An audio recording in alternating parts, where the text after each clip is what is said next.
Stardew Valley is on the Switch, which means it's finally portable. You know what that means? Jody frustrating me by sending me a request for a cauliflower the day I can't farm cauliflowers anymore on the go.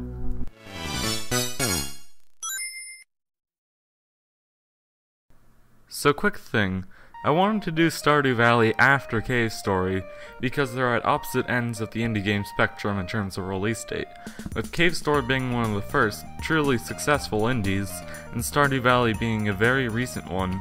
Also, fun fact, Stardew Valley and Cave Story were both made by one person. Also, I wanted to note, a lot of this footage is from the PC version, but there is some from the Switch as well, and I would like to apologize for this video being a tad late.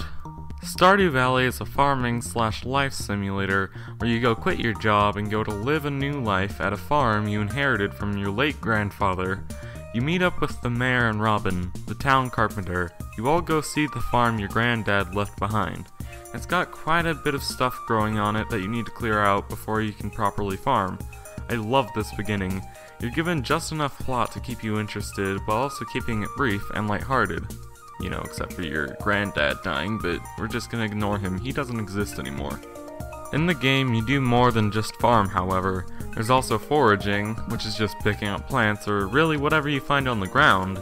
There's also mining, which is self-explanatory, fishing, and more. You can also build relationships with the people in town, and potentially get married.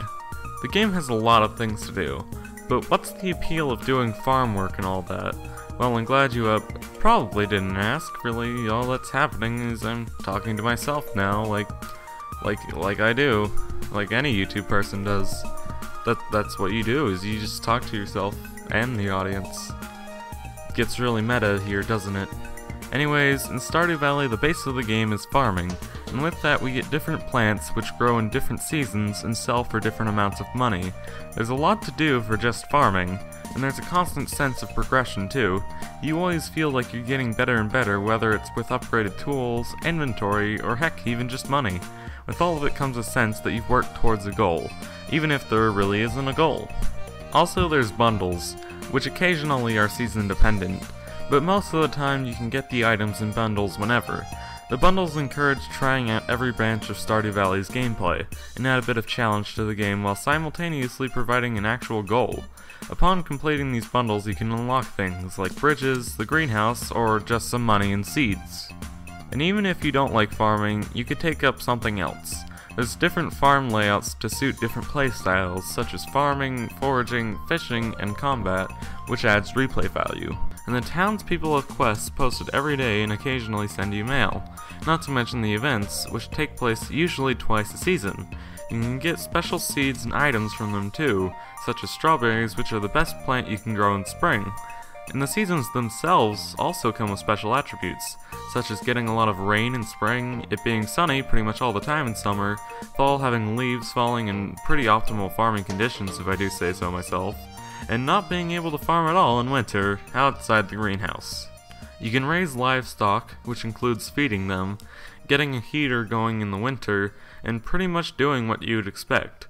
You can farm eggs from chickens, milk from cows, and you can get pigs which dig up truffles. You can also get a greenhouse later on, where you can grow plants from any season at any time.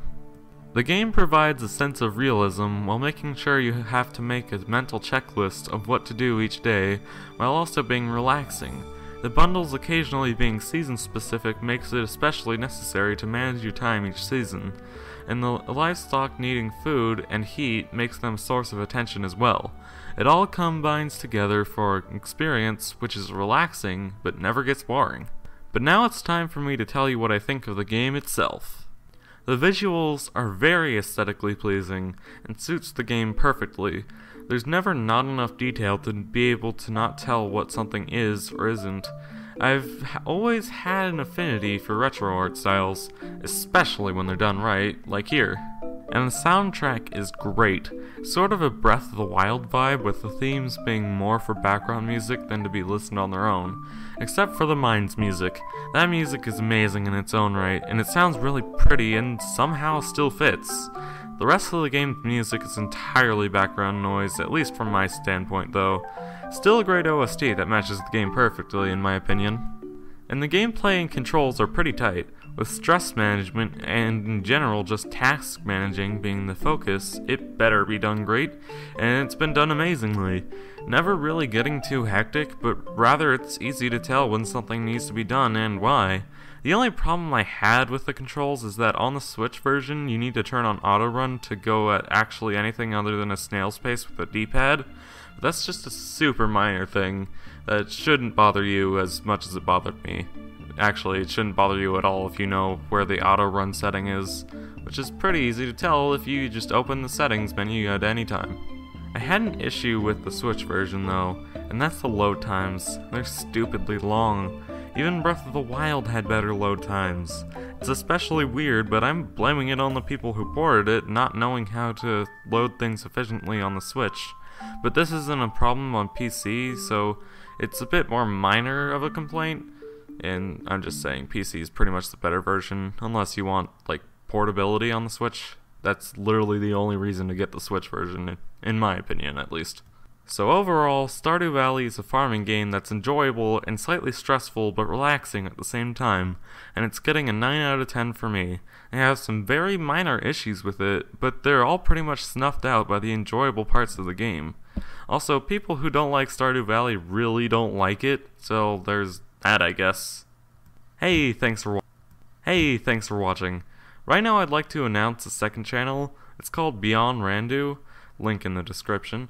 It's where more unscripted content like Let's Plays or stream highlights will go, so I recommend checking it out. I guess that's all for now. Goodbye!